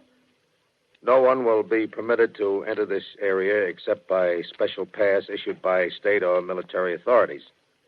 4 companies of state militia are proceeding from Trenton to Grover's Mill and will aid in the evacuation of homes within the range of military operations. Thank you. You have just been listening to General Montgomery Smith, commanding the state militia at Trenton. In the meantime, further details of the catastrophe at Grover's Mill are coming in. The strange creatures, after unleashing their deadly assault, crawled back in their pit and made no attempt to prevent the efforts of the firemen to recover the bodies and extinguish the fire. The combined fire departments of Mercer County are fighting the flames which menace the entire countryside. We have been unable to establish any contact with our mobile unit at Grover's Mill, but we hope to be able to return you there at the earliest possible moment. In the meantime, we take you to... Just one moment, please. Ladies and gentlemen, I have just been informed that we have finally established communication with an eyewitness of the tragedy. Professor Pearson has been located at a farmhouse near Grover's Mill, where he has established an emergency observation post. As a scientist, he will give you his explanation of the calamity. The next voice you hear will be that of Professor Pearson, brought to you by direct wire. Professor Pearson. Of the creatures in the rocket cylinder at Grover's Mill, I can give you no authoritative information, either as to their nature, their origin, or their purposes here on Earth. Of their destructive instrument, I might venture some conjectural explanation. For want of a better term, I shall refer to the mysterious weapon as a heat ray. It's all too evident that these creatures have scientific knowledge far in advance of our own.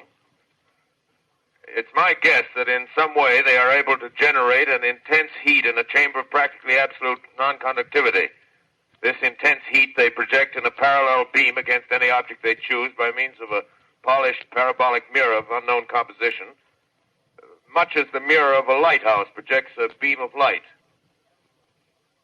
That is my conjecture of the origin of the heat ray. Thank you, Professor Pearson. Ladies and gentlemen, here is a bulletin from Trenton. It is a brief statement informing us that the charred body of Carl Phillips has been identified in a Trenton hospital. Now, here's another bulletin from Washington, D.C. The Office of the Director of the National Red Cross reports 10 units of Red Cross emergency workers have been assigned to the headquarters of the state militia, stationed outside of Grover's Mill, New Jersey. Here's a bulletin from State Police, Princeton Junction. The fires at Grover's Mill and vicinity are now under control. Scouts report all quiet in the pit, and there is no sign of life appearing from the mouth of the cylinder. Now, ladies and gentlemen, we have a special statement from Mr. Harry McDonald, Vice President in charge of operations. We have received a request from the state militia of Trenton to place at their disposal our entire broadcasting facilities. In view of the gravity of the situation, and believing that radio has a responsibility to serve in the public interest at all times, we are turning over our facilities to the state militia at Trenton. We take you now to the field headquarters of the state militia near Grover's Mill, New Jersey. This is Captain Lansing of the Signal Corps, attached to the state militia, now engaged in military operations in the vicinity of Grover's Mill. Situation arising from the reported presence of certain individuals of unidentified nature is now under complete control. The cylindrical object, which lies in a pit directly below our position, surrounded on all sides by 8 battalions of infantry, without heavy field pieces, but adequately armed with rifles and machine guns. All cause for alarm, if such cause ever existed, is now entirely unjustified. Things, whatever they are, do not even venture to poke their heads above the pit. I can see their hiding place plainly in the glare of the searchlights here. With all their reported resources, these creatures can scarcely stand up against heavy machine gun fire. Anyway, it's an interesting outing for the troops. I can make out their khaki uniforms crossing back and forth in front of the lights. Looks almost like a real war. There appears to be some slight smoke in the woods bordering the Millstone River, probably fire started by campers. Well, we ought to see some action soon. One of the companies is deploying on the left flank. A quick thrust and it'll all be over. Now, wait a minute. I see something on top of the cylinder. No, it's nothing but a shadow. Now the troops are on the edge of the Wilmot Farm. 7,000 armed men closing in on an old metal tube. A tub, rather. Well, wait, that wasn't a shadow. It's something moving. Solid metal, kind of a shield-like affair rising up out of the cylinder. It's going higher and higher. What? It's standing on legs, actually rearing up on a sort of metal framework. Now it's reaching above the trees, and the searchlights are on it. Hold on.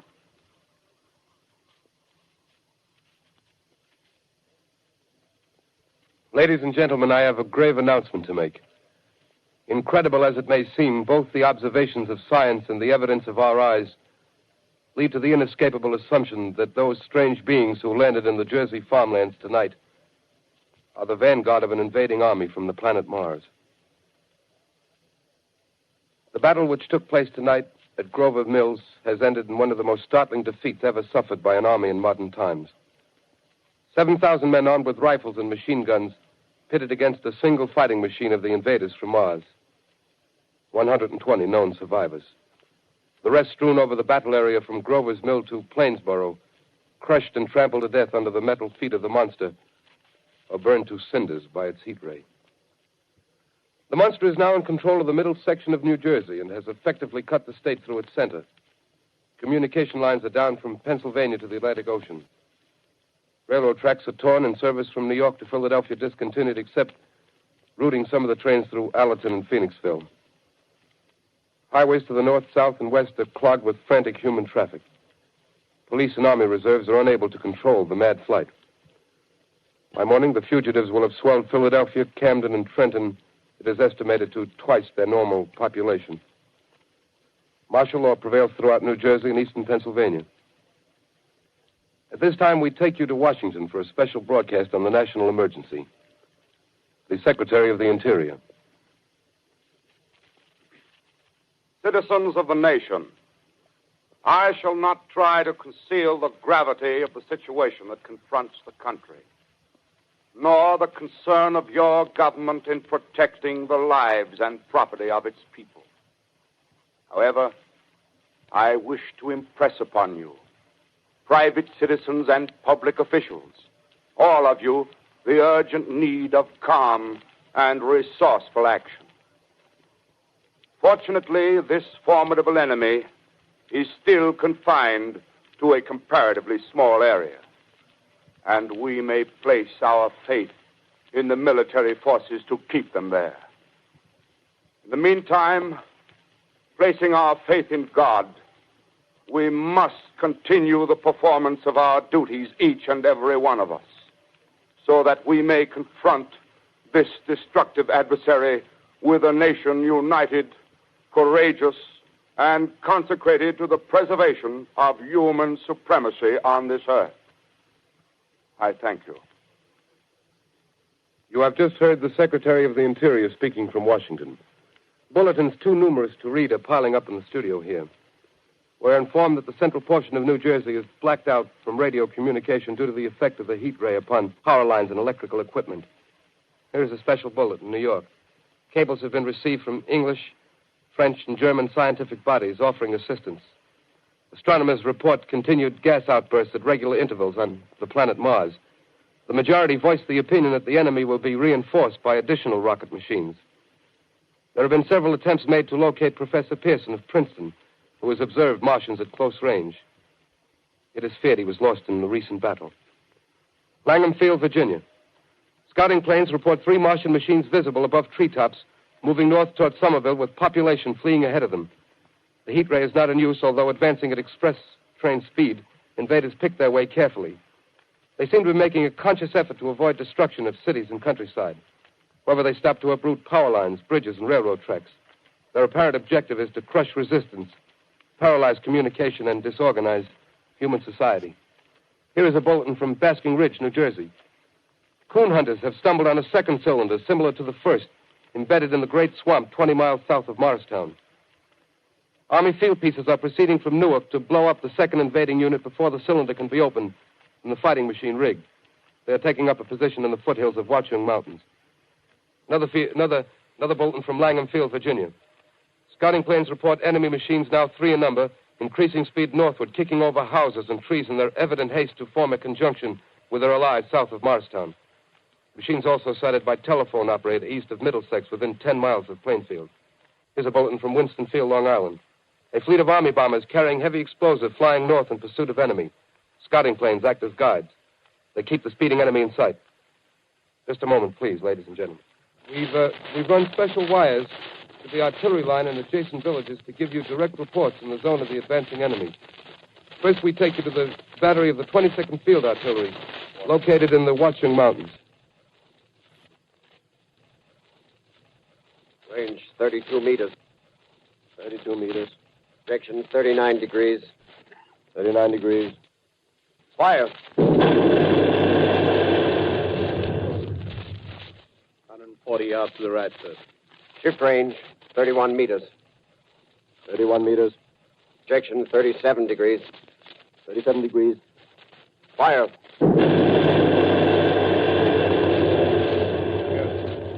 Hit, sir. Got the tripod of one of them. They're stopped. The others are trying to repair it. Quick, get the range. Shift 30 meters. 30 meters. Projection 27 degrees. 27 degrees. Fire.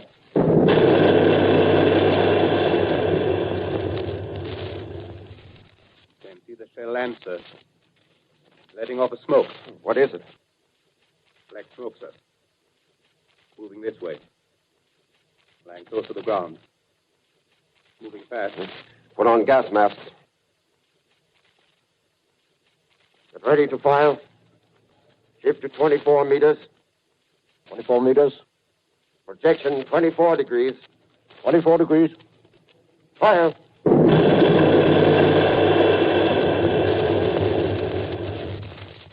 Still can't see, sir.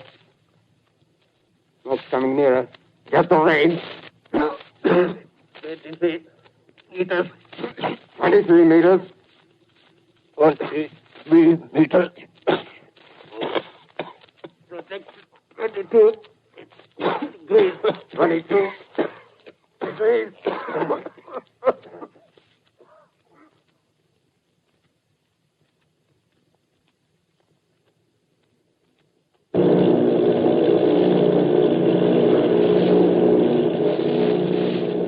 Army bombing plane V-843 off Bayonne, New Jersey. Lieutenant Vogt, commanding 8 bombers, reporting to Commander Fairfax, Langham Field. This is Vogt reporting to Commander Fairfax, Langham Field. Enemy tripod machines now in sight. Reinforced by 3 machines from the Morristown cylinder. 6 altogether. 1 machine partially crippled. Believed hit by shell from Army gun in Watchung Mountains. Guns now appear silent. A heavy black fog hanging close to the earth of extreme density, nature unknown. No sign of heat ray. Enemy now turns east, crossing Passaic River into the Jersey marshes. Another straddles the Pulaski Skyway. Evident objective is New York City. They're pushing down a high-tension power station. Machines are close together now, and we're ready to attack. Planes circling, ready to strike.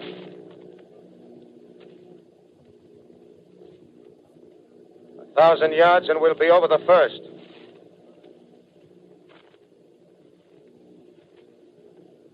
$800 yards.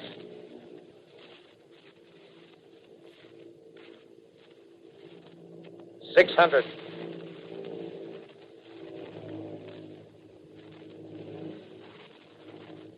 $400. $200. There they go. The giant arm raised. Green flash. They're spraying us with flame. 2,000 feet. Engines are giving out. No chance to release bombs. Only one thing left. Drop on them, plane and all. We're diving on the first one. Now the engine's gone. 8.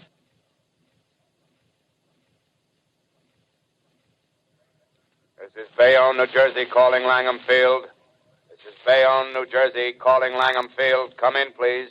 This is Langham Field. Go ahead. 8 Army bombers in engagement with enemy tripod machines over Jersey Flats. Engines incapacitated by heat ray. All crashed. 1 enemy machine destroyed. Enemy now discharging heavy black smoke in direction of... This is Newark, New Jersey. This is Newark, New Jersey. Warning. Poisonous black smoke pouring in from Jersey marshes. Reach at South Street. Gas masks useless. Urge population to move into open spaces. Automobiles use routes 7, 23, 24. Avoid congested areas. Smoke now spreading over Raymond Boulevard.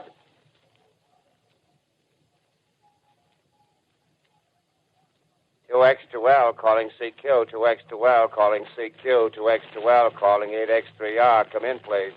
This is 8X3R coming back at 2X2L. How's reception?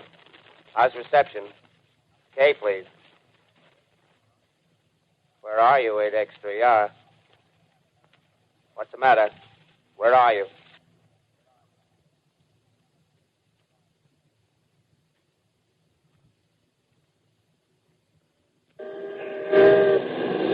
I'm speaking from the roof of Broadcasting Building. I'm speaking from the roof of Broadcasting Building, New York City. The bells you hear are ringing to warn the people to evacuate the city as Martians approach.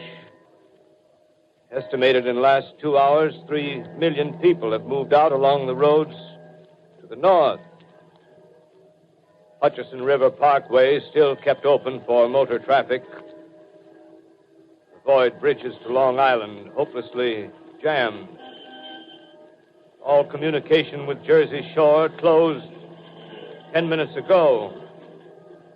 No more defenses. Our army is wiped out.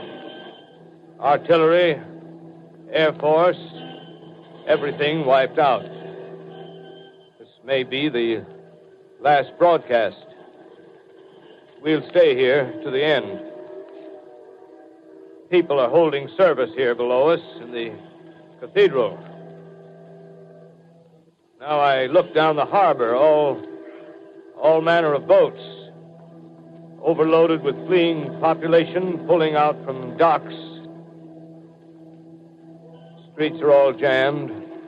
Noise in crowds like New Year's Eve in city. Wait a minute. The enemy is now in sight above the Palisades. Five great machines. First one is crossing the river. I can see it from here, wading the Hudson like a man wading through a brook. A bulletin is handed me. Martian cylinders are falling all over the country. One outside of Buffalo, one in Chicago, St. Louis. Seem to be timed and spaced. Now the first machine reaches the shore. He stands watching, looking over the city. The steel cowlish head is even with the skyscrapers. He waits for the others. Rise like a line of new towers on the city's west side. Now they're lifting their metal hands. This is the end now. Smoke comes out, black smoke drifting over the city. People in the streets see it now. They're running toward the East River, thousands of them, dropping in like rats. Now the smoke's spreading faster. It's reached Times Square. People are trying to run away from it, but it's no use. They're falling like flies. Now the smoke's crossing 6th Avenue. 5th Avenue. 100 yards away. It's 50 feet.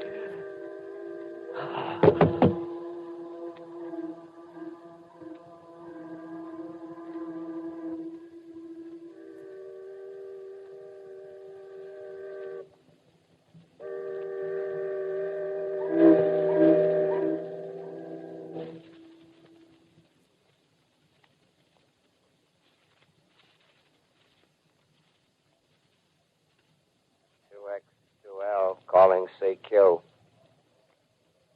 2X2L calling say Q. 2X2L calling say Q, New York. Isn't there anyone on the air? Isn't there anyone on the air?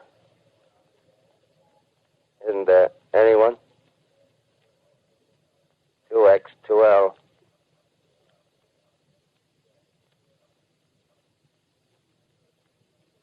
You are listening to a CBS presentation of Orson Welles and the Mercury Theater on the Air in an original dramatization of The War of the Worlds by H.G. Wells. The performance will continue after a brief intermission. This is the Columbia Broadcasting System. The War of the Worlds by H.G. Wells, starring Orson Welles and the Mercury Theater on the Air.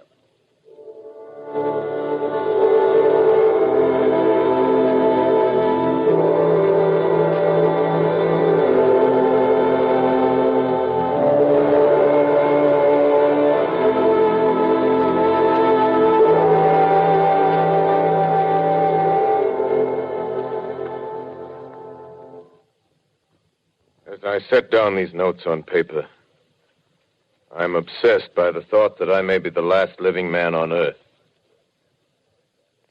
I've been hiding in this empty house near Grover's Mill, a small island of daylight cut off by the black smoke from the rest of the world. All that happened before the arrival of these monstrous creatures in the world now seems part of another life. A life that has no continuity with the present.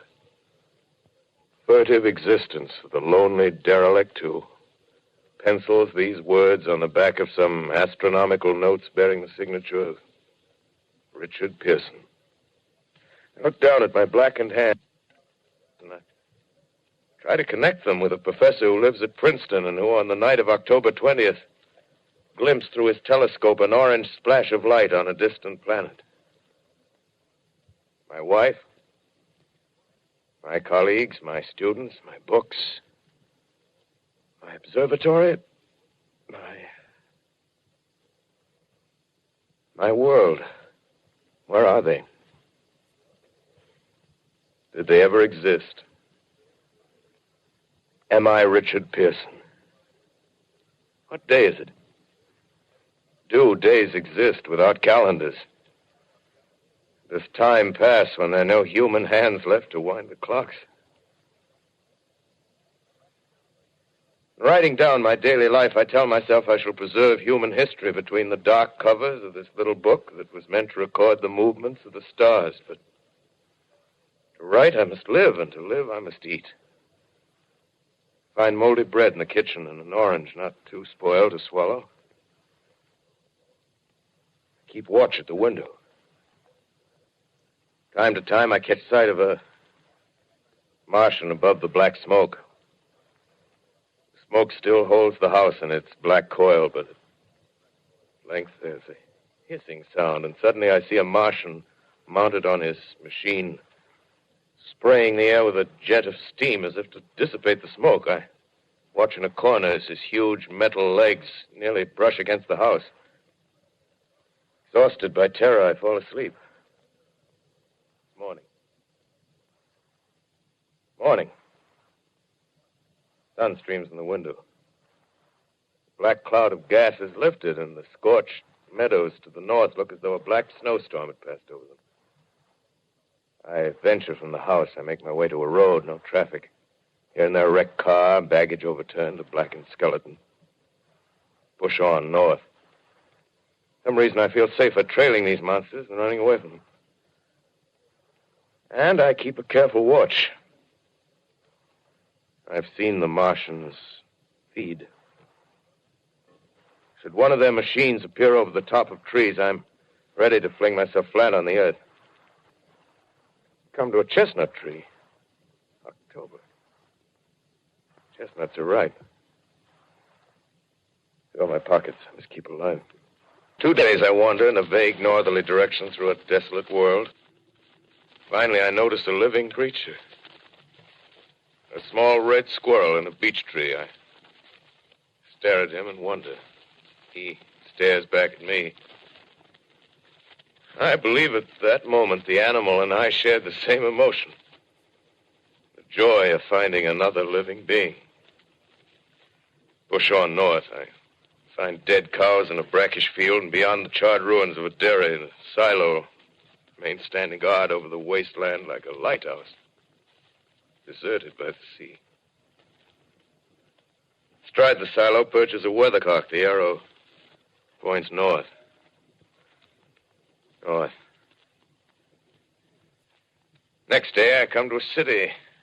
City vaguely familiar in its contours, yet its buildings strangely dwarfed and leveled off as if a giant had sliced off its highest towers with a capricious sweep of his hand.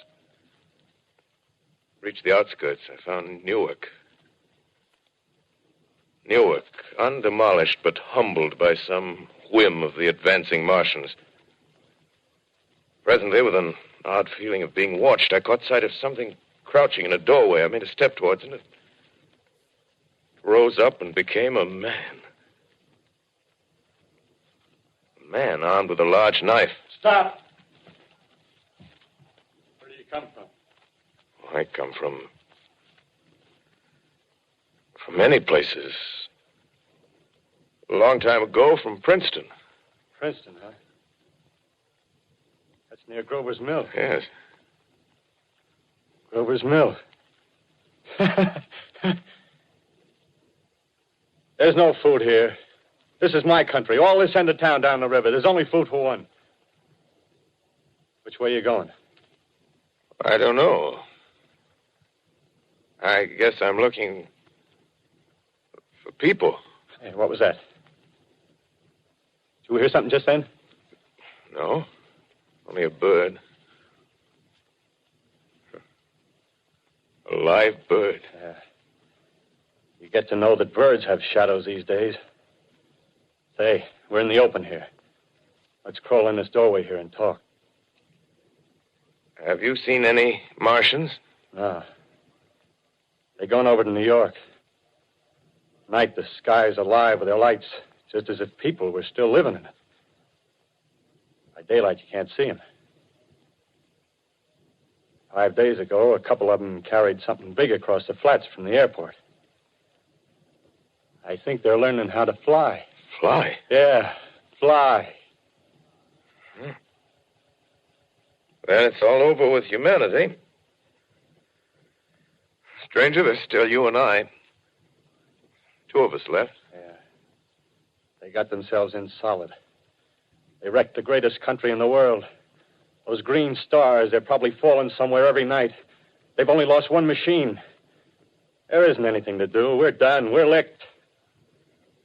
Where were you? You're in a uniform. Yeah, what's left of it. I was in the militia. National Guard. That's good. There wasn't any war. Any more than there's war between men and ants. Yes, but we're eatable ants. I found that out. What'll they do to us? I thought it all out. Right now, we're caught as we're wanted. A Martian only has to go a few miles to get a crowd on the run.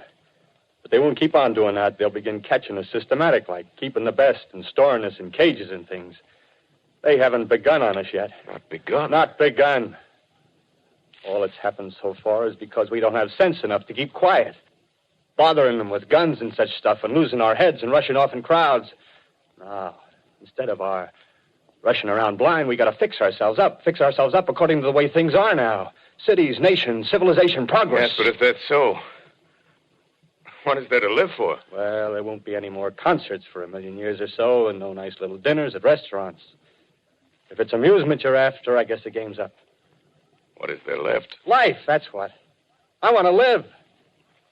Yeah, and so do you. We're not going to be exterminated. And I don't mean to be caught either. Tamed and fattened and bred like an ox. What are you going to do? I'm going on. Right under their feet. I got a plan. We men as men, we're finished. We don't know enough. We got to learn plenty before we got a chance. We've got to live and keep free while we learn, see? I've thought it all out, see? Well, tell me the rest. Well, it isn't all of us that are made for wild beasts. That's what it got to. That's what it got to be. That's why I watched you. Watched you. All those little office workers that used to live in these houses. They be no good. They haven't any stuff in them. They used to run off to work. I've seen hundreds of them running to catch their commuter's train in the morning, afraid they'd get canned if they didn't. Running back at night, afraid they wouldn't be in time for dinner. Lives insured and a little invested in case of accidents. Yeah, and on Sundays, worried about the hereafter. Well, the Martians, they'll be a godsend for those guys. Nice, roomy cages, good food, careful breeding, no worries. Yeah, after a week or so of chasing around the fields on empty stomachs, they'll come and be glad to be caught. You've thought it all out, haven't you? Sure, you bet I have. That isn't all. These Martians are going to make pets of some of them. Train them to do tricks. Who knows, get sentimental over the pet boy who grew up and had to be killed. Yeah, and some maybe, they'll train to hunt us. Oh, no, it's impossible. Human Yes, beings. they will. There's men who do it gladly. If one of them ever comes after me, by... In the meantime, you and I and others like us, where are we to live when the Martians own the Earth? I got it all figured out. We'll live underground. I've been thinking about the sewers. Under New York, there are miles and miles of them. The main ones, they're big enough for anybody.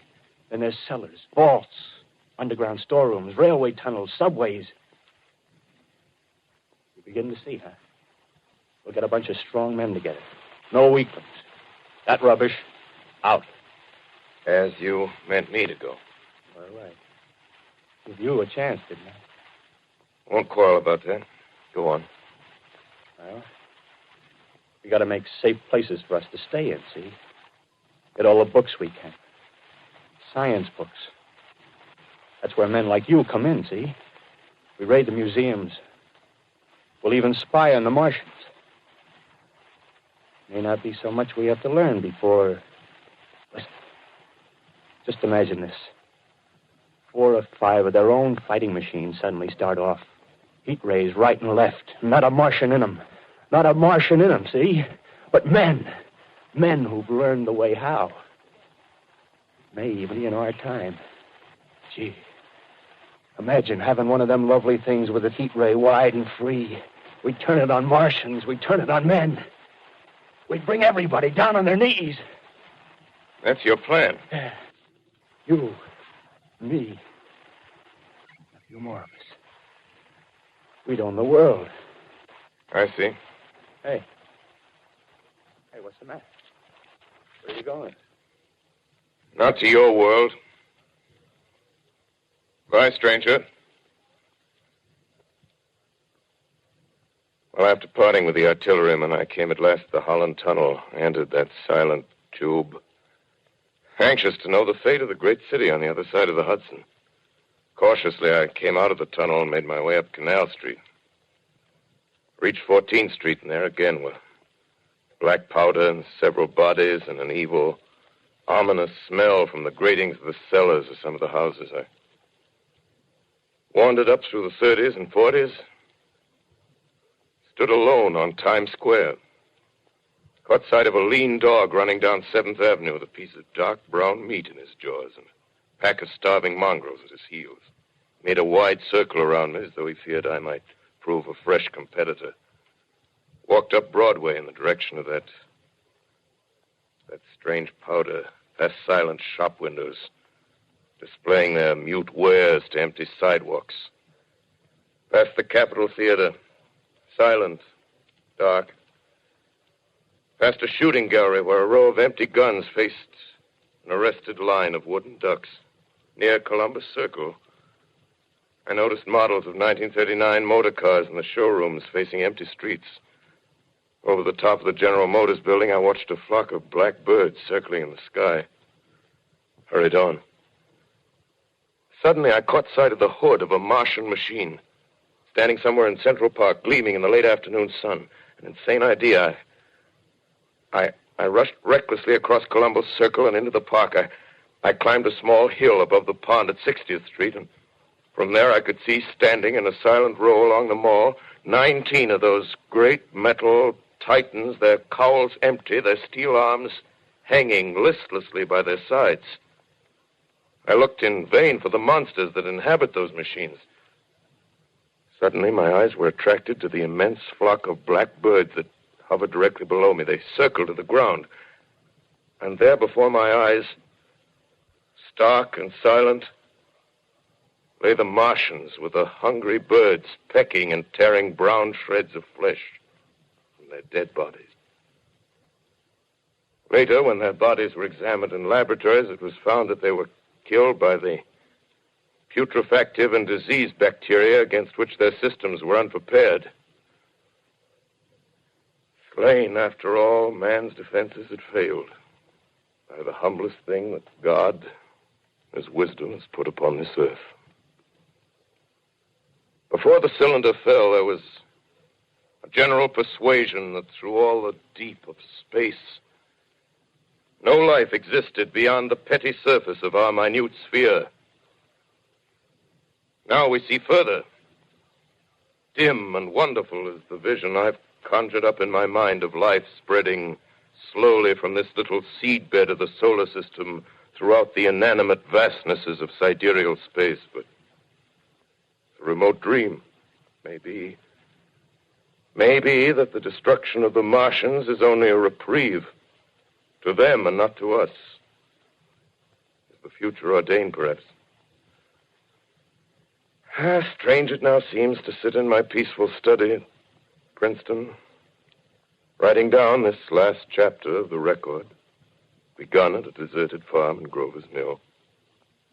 Strange to watch children playing in the streets. Strange to see young people strolling on the green where the new spring grass heals the last black scars of a bruised earth. Strange to watch the sightseers enter the museum where the dissembled parts of a Martian machine are kept on public view. Strange when I recall the time when I first saw it. Bright and clean-cut, hard and silent under the dawn of that last great day.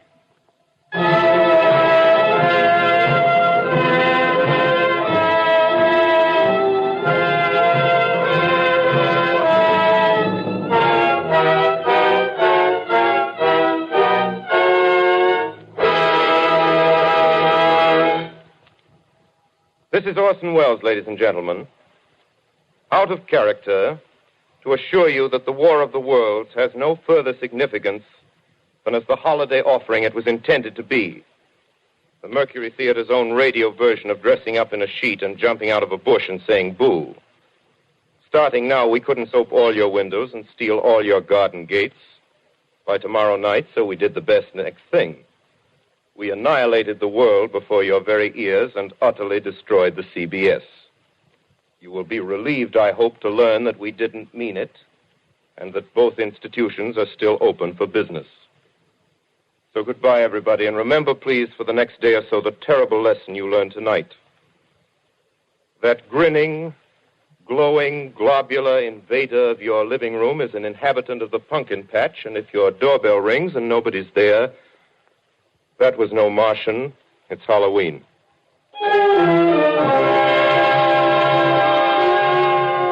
Tonight, the Columbia Broadcasting System and its affiliated stations coast to coast has brought you The War of the Worlds by H.G. Wells, the 17th in its weekly series of dramatic broadcasts featuring Orson Welles and the Mercury Theater on the air.